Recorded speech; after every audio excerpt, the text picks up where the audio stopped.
Now, I did do research, but I don't think, well, I don't think I really understood the importance of moving around after surgery, and not just like a mommy makeover or a tummy tuck or a BBL. Any surgery that you get, it is like so important to walk and hydrate yourself, because what happens is the anesthesia, it kind of like slows everything down, and so you're at risk for getting blood clots if you don't get up and move around and get your blood back circulating through your body. So my mom can tell I'm gonna need to hype her up, cause she needs to walk. She said if she doesn't walk, the people have to cut her legs off. Ugh. That's harsh, isn't it? I know. Well, stay in tune. So I was in so much, like, I don't know if it was the anesthesia or what it was, but I did not like feel like walking, and that's another reason why I recommend a recovery house. If you're anything like me, like I've never been hospitalized, like I probably needed more like motivation to get up and walk, because y'all, I was like on the couch. I did have my compression socks on and my legs elevated, but I was just on that couch, and I'm just like, I was taking, they prescribed me Tramadol, so I took Tramadol for like 3 days, but I was taking it like every 4 or 5 hours, and just I was kind of sleeping and just trying to sleep my way through the first couple of days, because I knew that was going to be the worst. But I did not understand how important it was for you to get up and walk, because if I did, I would have got up and walked, like I would have made myself. So even though I heard people saying get up and walk, I didn't really understand, like, hey, if you don't get your ass up and walk, you can get blood clots, and those can be deadly. So yeah, that's another reason why I recommend a recovery home. Also, they if you feel like any kind of pain or abnormal pain or anything, they could check your vitals. They can, a lot of them are caretakers, so they can, check you out of stuff, rather you just being with a friend or somebody who really don't know how to do all that. And so I was, I was in the hotel. I was really just chilling like the first 2 or 3 days. I really wasn't moving around as much as I should have been. What do I look like? You look like a zombie. But I did feel like some pain, like on the right side of my, like under my boob. And I thought it was I knew it was like my binder, but I didn't know like that I had a stitch. I think what happened was my binder had kind of like cut through one of my stitches under my boob, because what I got a breastlift, and how he did it was like a lollipop incision, also an anchor. Now I didn't get implants, I just got the lift. So that means I have a cut up underneath here. So like one of my stitches on this side, my binder that they wrap you up in, I think it was a little bit too big for me, and it had cut through one of my stitches. And so I was telling him I'm feeling something in my, like right up in here that's hurting. But he was like, no, he didn't want to unwrap me because he was scared, he didn't know what to do. And I'm like, no, we gotta take this off, because something's hurting. And he like, no, just leave it like that until, you go back to Dr. Salas or whatever. So I'm like, nah, something ain't right. And I was just so frustrated, y'all. Like, he was doing what he could do. He ain't no doctor or nothing, so he don't really know what to do. And that's why I should have went to a recovery house. But I was just so frustrated, like, with everything he was doing. Like, y'all, I busted out crying. I was vlogging, and he's like, turn the camera on. And I'm like, the camera, I might insert the clip, y'all, but I look so fucking crazy. I might insert the clip, but he's like, turn the camera on. And I'm like, the camera is on. And I just threw the camera and just bust out crying. Like, y'all, I think I got it. Okay, guys, I went into anesthesia, and the doctor had told me to put my arm out, and he had put my IV into my arm, and whatever he put in was it was really fast. Like, it was maybe 10 seconds later I fell asleep, and he was really nice. He was just telling me, like, I'm gonna go to sleep and he's gonna take good care of me and he's gonna stay right there with me, and he was rubbing me. I don't mean to be the bear, So but the camera not on. the camera is on. Now would you please leave me the fuck alone so I can finish recording? I only have 2 minutes left on my thing. So Kevin, like, y'all, that medicine, I think that medicine had me all jacked up. But he was doing what he could, you know. But it's just like, I don't know, I knew something was wrong and he didn't want me to take my binder off. And I think I was just so on edge about everything. I think he just wanted to give me the trumpet all and just, you know, keep me where I wasn't in pain and where I was just asleep. But that, again, you gotta be up and moving, because if not, you could get a blood clot, you know, which could be very dangerous. You know, you could die from a blood clot. So I called, I had Ebony. There's a girl in my Facebook group, one of the Facebook groups that I was in. Her name is Ebony, and she is amazing. She is so sweet, y'all. She's so amazing. She checked on me and everything, like, through the whole process. She would message me, you know, just to see how I was feeling and everything. And I had messaged her and asked her about a recovery house. And so she gave me a number, and they gave me a number to someone else. And the lady actually came out and did a wellness check to make sure, you know, that I was okay or whatever. And she unwrapped me and she helped me take a bath and everything. And y'all, there was like a gash in under my boob on the side where the binder had knocked the stitch out.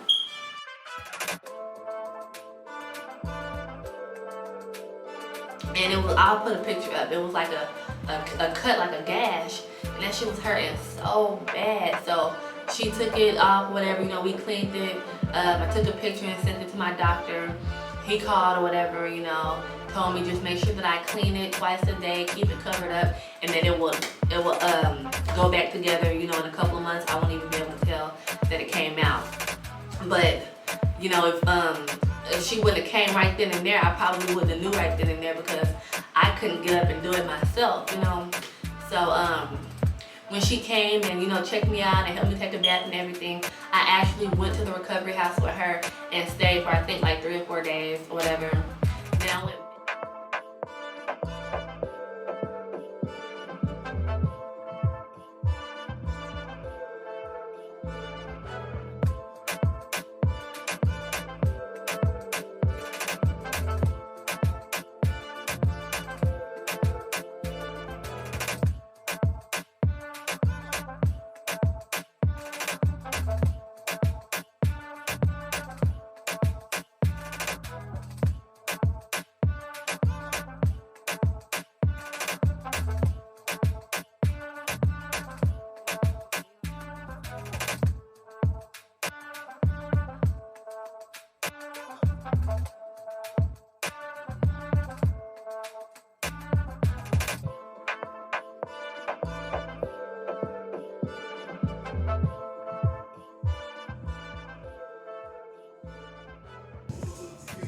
Mommy got makeover. 4 days, whatever. Then I went back to the to my hotel, you know, and then the next day I went to see Dr. Salas, and y'all, he took my drains out. Now, that was one of the most, that was like one of the things that I was worried about the most, the drains. I had 2 drains, and y'all, like the left one, he just cut the stitch and it just kind of came right out. But the right one, he had to tug on it a little bit, y'all. And oh God, I was just, oh Lord, I like it was his little assistant. She was holding my hand. He told her to hold my hand because he felt like I was gonna get violent. So she was holding my hand, and I like almost bit her hand off, y'all. Like I didn't mean to. I couldn't help it. It's like he was tugging on the drain, you know, because he had to get it out. And y'all, it was just a mess. But he got it out and everything was good. Everything, you know, good. I was cleared to leave, whatever. But let me rewind a little bit. When I was at the recovery house, y'all, this is something else that I did not know. So, I did not know that I was going to be as constipated as I was. I didn't hear anybody talking about that. All the videos that I watched, I never heard nobody talk about they were constipated. So, let me tell y'all, if y'all thinking about getting surgery or y'all have a date set or whatever, you may want to take your stool softener like a week or two in advance, because y'all, I'm gonna insert the clip. I don't know if I can insert the clip here. I don't know, but I got a clip of me in the bathroom.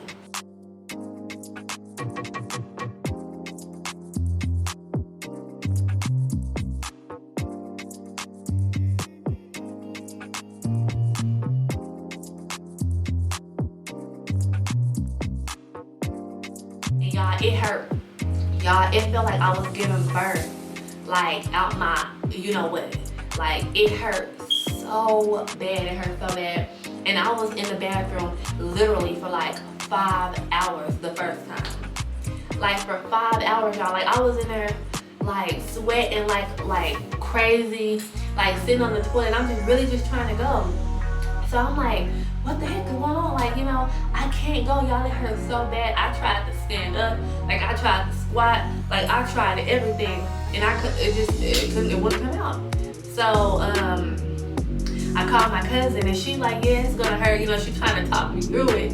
And I'm like, man, so I tell, the lady whose recovery house I was at, her name was Petey, she's amazing, y'all, she's awesome. So I tell her, I'm like, I told one of the guys who worked there, his name was David. I told him like, hey, I can't go to the bathroom, like, well, you know, what do I need to do? So he made me a glass of ballerina tea. I drank the ballerina tea, y'all. And I want to say like maybe an hour later, I went to the bathroom.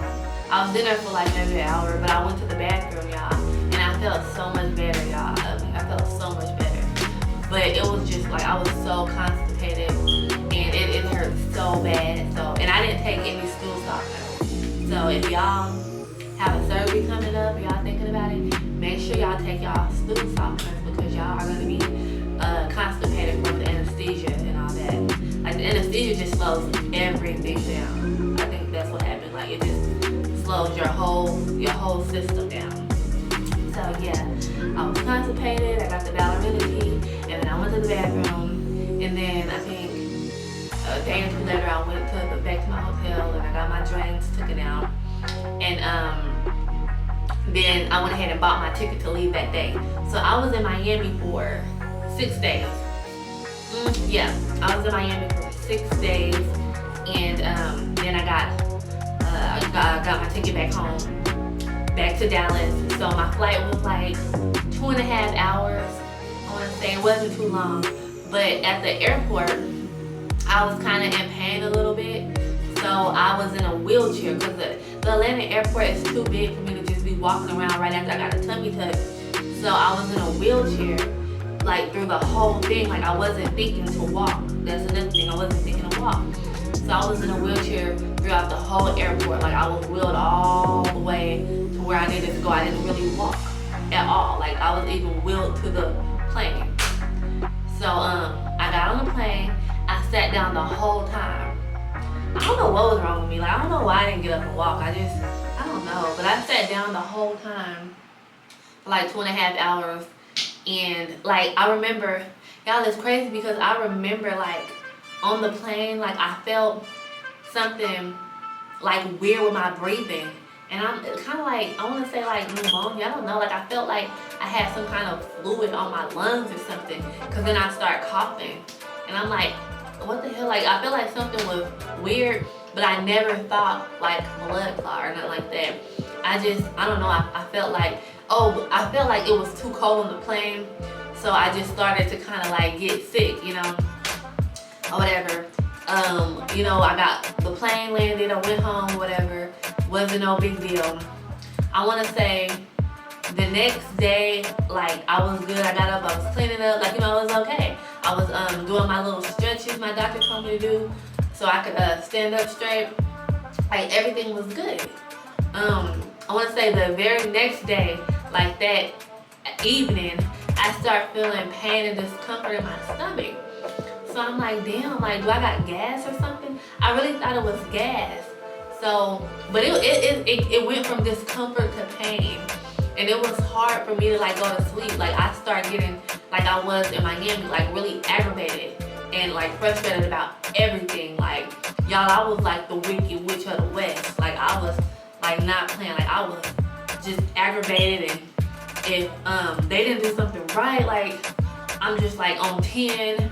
I was just really, really grumpy because I was in pain and I couldn't get comfortable. Like I'm trying to sit down in different positions. I couldn't get comfortable. I couldn't go to sleep. I quit taking my pain meds 3 days after my surgery.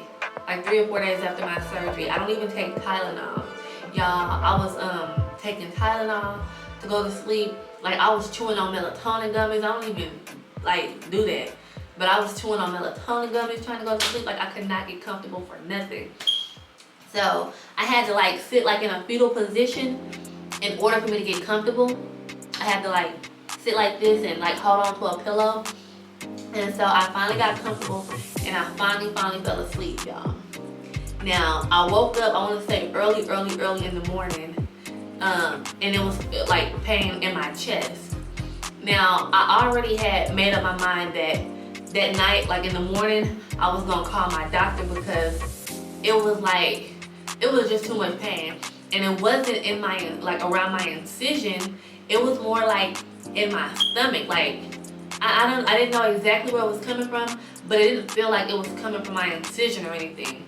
So I'm like, I don't know, it was just, I knew something was off with my body. I just didn't know exactly what it was. So I called, I woke up the next morning because I was feeling pain in my chest, y'all. And it hurt so bad, it was like straining, like, I don't know, it was like a strain on my chest, on the left side of my chest. So I called my surgeon's office, and Stephanie is the sweetest. She's so sweet, y'all. She's amazing, y'all. She's amazing. If y'all go to Dr. Salas, Stephanie, she is a sweetheart. So she's who I talked to, and I was explaining to her what was going on, and she told me to go ahead and go to the ER just to make sure everything was okay. Now, y'all, I don't do the hospital. I mean, I don't really get sick or anything. So I was, as much pain as I was in, I probably would have like waited a little bit longer before I just would have got up and went to the hospital. Like I probably would have tried to like take a pain pill, or I just probably would have tried to deal with it a little bit longer. But she's like, no, go ahead and go now. And with her saying that, I hopped up immediately, because she's like, you just want to make sure that it's not blood clots or anything. And I wasn't even thinking about blood clots. So when she said that, I jumped up off the couch, y'all. Got up, put my clothes on, told my boyfriend, like, look, let's go, we gotta go to the ER. So, I just want to give her a shout out, because if it wasn't for her, I probably would have delayed going to the hospital a little bit longer. So, shout out to you, Stephanie.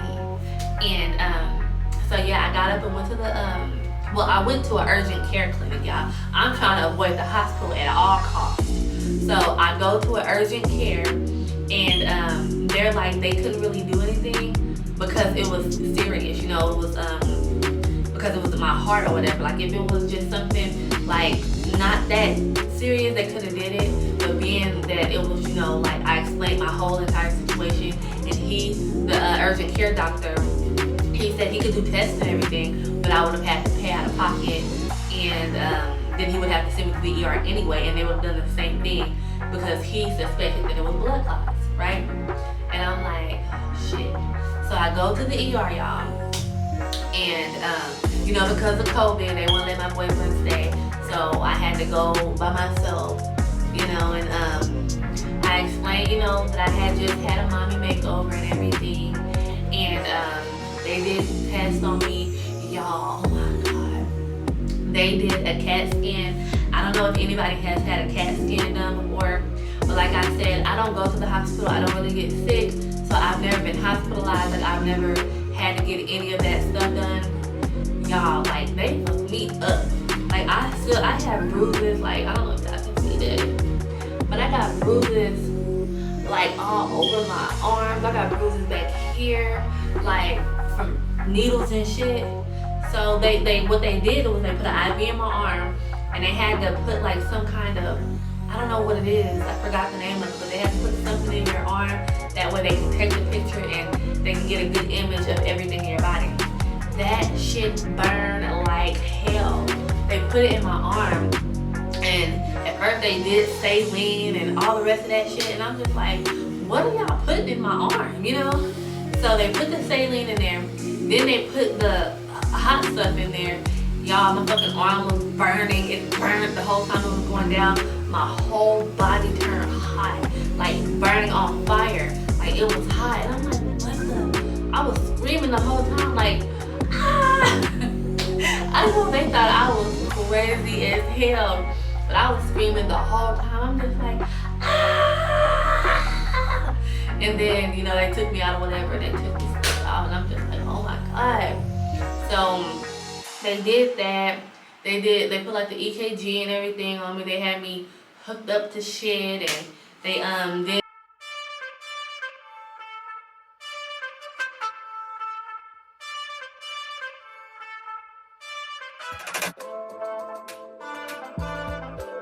did the x-rays and stuff on my legs or whatever, and then they come back into the ER and they tell me that I have a pulmonary embolism. Yeah, first they tell me that I have clots in my lungs or whatever, and they tell me that I have this massive pulmonary embolism. And the reason why my chest was hurting is because it was in my lungs, but where it was at, it was, I guess, so close to my heart that it was causing strain on the right side of my heart. Y'all, when they said that to me, in my mind, I just see me like in a coma, like on life support, like I'm dying. I'm like, so I'm dying? And they're like, no, you know, this is, this happens often, you know, it's just a good thing that you came in now. We're gonna see if we can give you some blood thinner and all that. But you know, you got like 20 different doctors coming in to you, telling you 50 different things. So one doctor came in, it was like one of the first doctors that came in and spoke to me.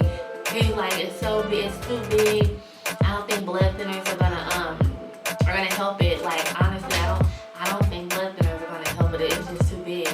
And y'all, I don't know what he was expecting me to say, but I just bust out crying. I'm like, you don't think it's gonna help me? So what I gotta do now? Like, what am I finna die?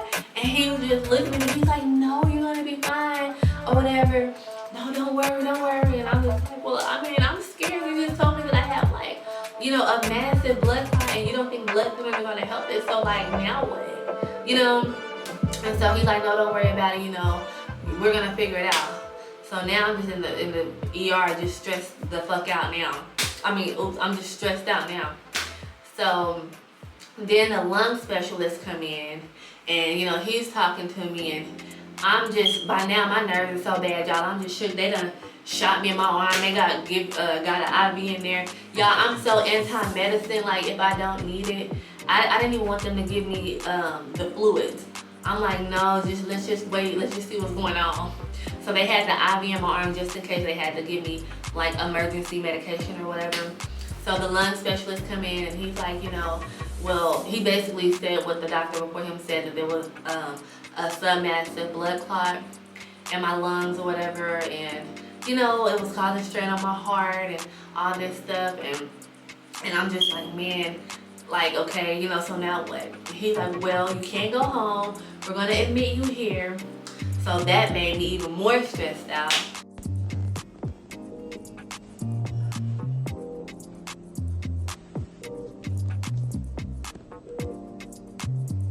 So I'm like, okay. So they admitted me there. They put me on the ICU floor. They had me like fall risk, y'all. And I was so scared when they were taking me up to my to the room, because it's like everybody on that floor was a vegetable, and I felt so sorry for those people, you know. It was just so sad, because it's like everybody was unconscious, or they weren't conscious, like maybe, I don't know, they were in like a coma or something. Like everybody on the floor, probably like one or two other people that were, you know, like up. And I'm like, damn, like, well, I'm thinking to myself, it has to be really serious if they're putting me on this floor. So they told me that they wanted to keep me on the ICU floor just in case my health declined like overnight. they were gonna have to do an emergency surgery where they have to go up and put a catheter and try to suck out the blood clots or whatever. So I'm just like, oh my God, y'all, when they told me that, I got up, they put me in the hospital room, I got my phone, y'all. I put on some Chinese yin meditation music, and I was in that damn hospital bed with my legs crossed, crisscross applesauce. I was doing my breathing exercises. Y'all was doing my breathing exercises, and I was just trying to get my mind right, because I know that your mind has a lot to do with like your body and stuff. So I'm like, okay, because at first I was so like nervous and scared, and you know, like I'm like, okay, now let me get right, you know, because I damn sure don't want them doing no emergency surgery on me or whatever.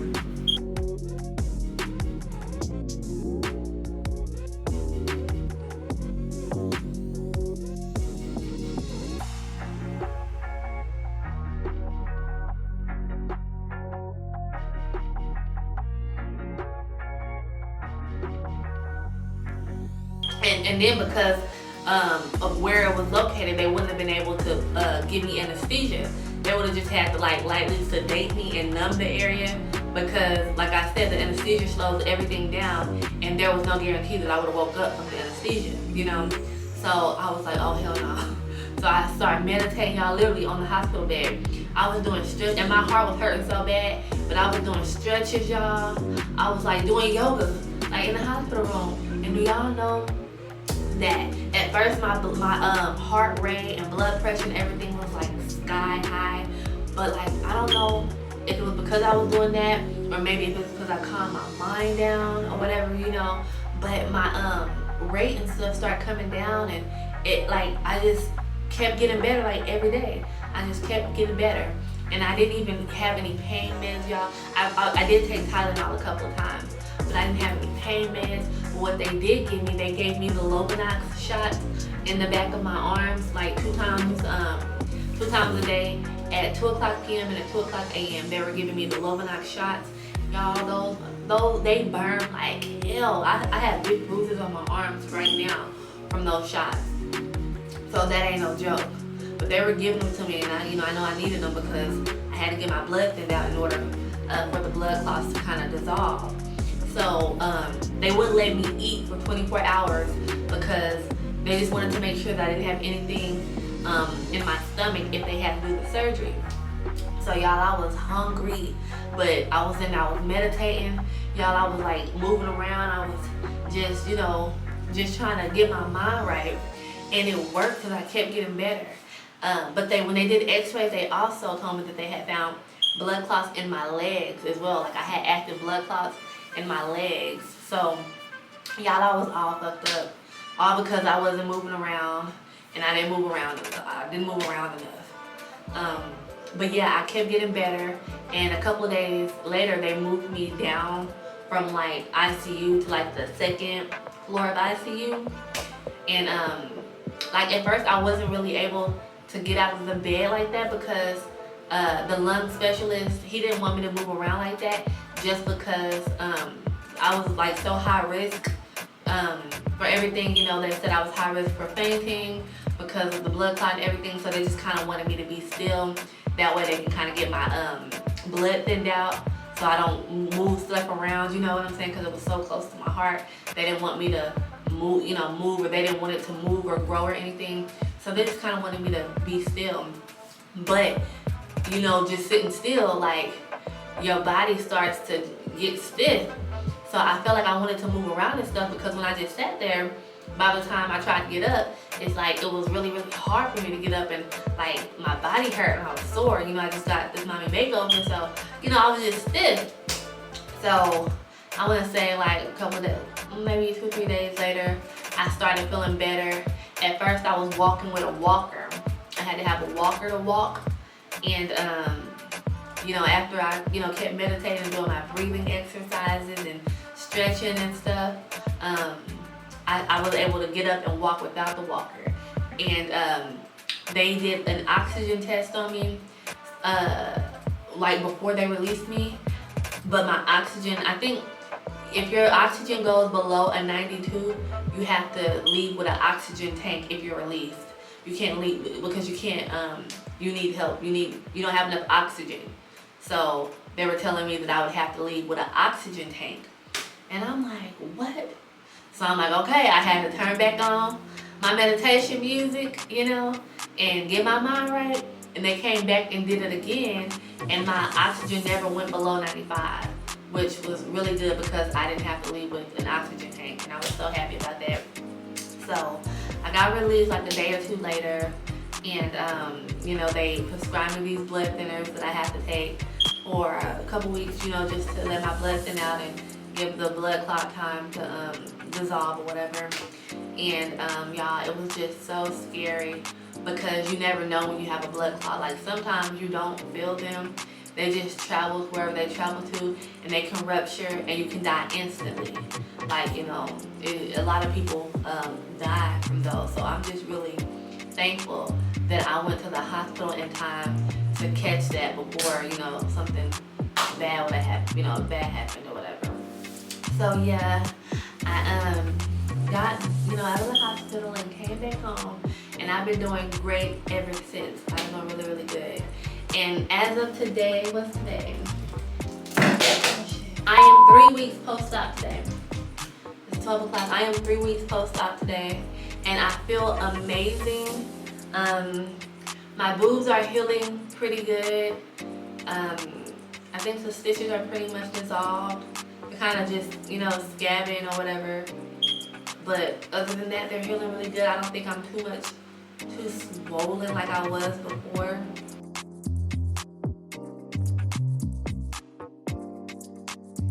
My boobs, I don't have any pain in my boobs. Really, I didn't, like when I first got out of surgery, I didn't have any pain. I didn't really feel nothing on my chest, like nothing, my boobs didn't hurt at all. My incision is healing as well. I'm still laying on my back, but I can kind of like go to my side a little, not all the way because I'm just scared. I don't want to like rip off my the scab to my incision, because right now what's happening is like my incision is kind of scabbing over, and I may change clothes and like put a clip of what like my body looks like right at this second, and I'll also add pictures and videos and stuff in, you know, of like over the past 3 weeks, and then I'll come back and do like a 30-day post-op review, you know, and all that. Okay, y'all, so I changed clothes, and I'm gonna show y'all my stomach and a little bit of my incision. I gotta hurry because my camera is about to die. So yeah. So I'm still a little bit swollen. This is how my stomach looks, and this is 3 weeks post-op. I don't know if y'all can see my belly button is still healing. I peeled off the dried up blood. I know I probably shouldn't have did that. And remember I got the breastlift. I do not have on a bra right now. I'm about to put my faja back on after this video. I just wanted to show, you know, an after or whatever.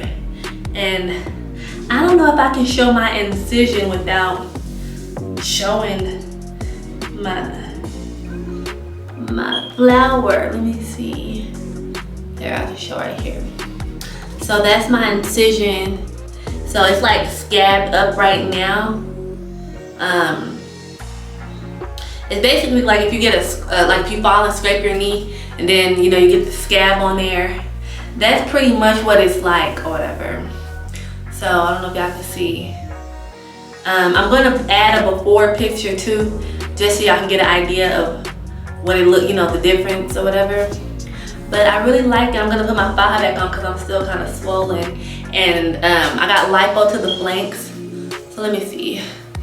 I don't know if y'all can tell how it kind of curves like that, but yeah, it's still kind of sore right here, and I think I'm kind of bruised, like right here from the lipo too. But it's like not anything like really just majorly noticeable. Y'all, I just really love my boobs, y'all. Like, y'all, he did such a good job. I can't really show them, but like, This is really thin, so it's like not holding it up. Like it's just they just sitting up like that, y'all. They just sit up like that now. But yeah, so y'all tell me what y'all think in the comments below. This is what it looks like right now, 3 weeks post-op.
Hey guys,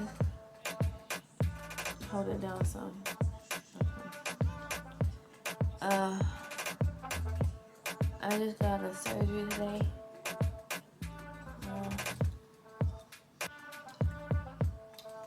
My stomach, you gotta tilt it, and I cannot. Come on. Let's go back some. But you gotta tilt it because it's like my head is cut off. You gotta tilt it down.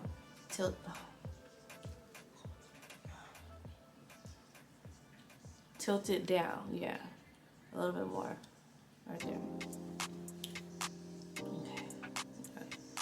Okay, my stomach is like really tight.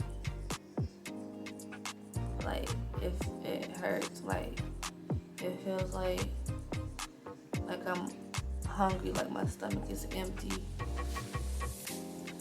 but my back hurts. My breast don't hurt at all. I don't know if he did anything to my breast. My breast don't hurt. My back hurt real bad. And my stomach is like an empty. Like when you're real hungry, your stomach is empty. And when I went into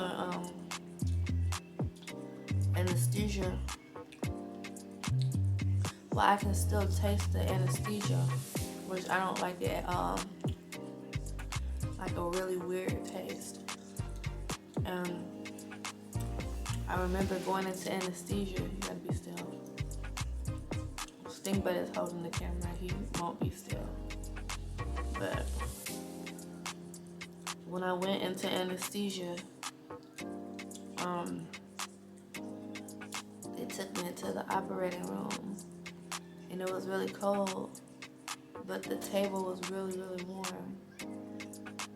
And they told me to sit on the table with my shoes facing up, laid on my back, and I did. And yeah, a little bit more simple, like tilt it. You need to tilt it because you keep moving and cutting out my mouth. But they told me to lay down on my back, and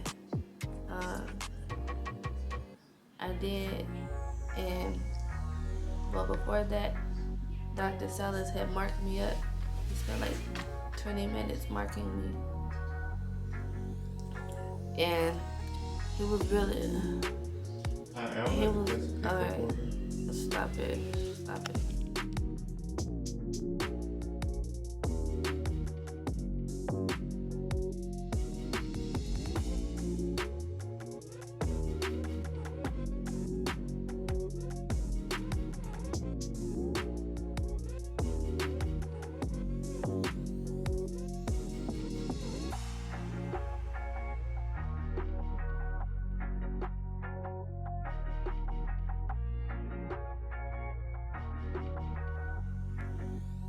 Yeah, that is my story. How long is this video?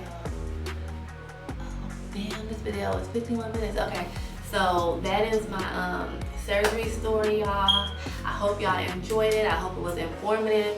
I hope my experience helped someone else. If y'all do get surgery, y'all remember to move around, walk, stay hydrated, drink your water, take your stool softeners, all of that good stuff. Thank you guys so much for watching this video. Like I said, I hope it was informative. I hope you learned something, and I hope my experience will help someone else out there who's maybe considering getting surgery. And I see you guys in my next video. Bye.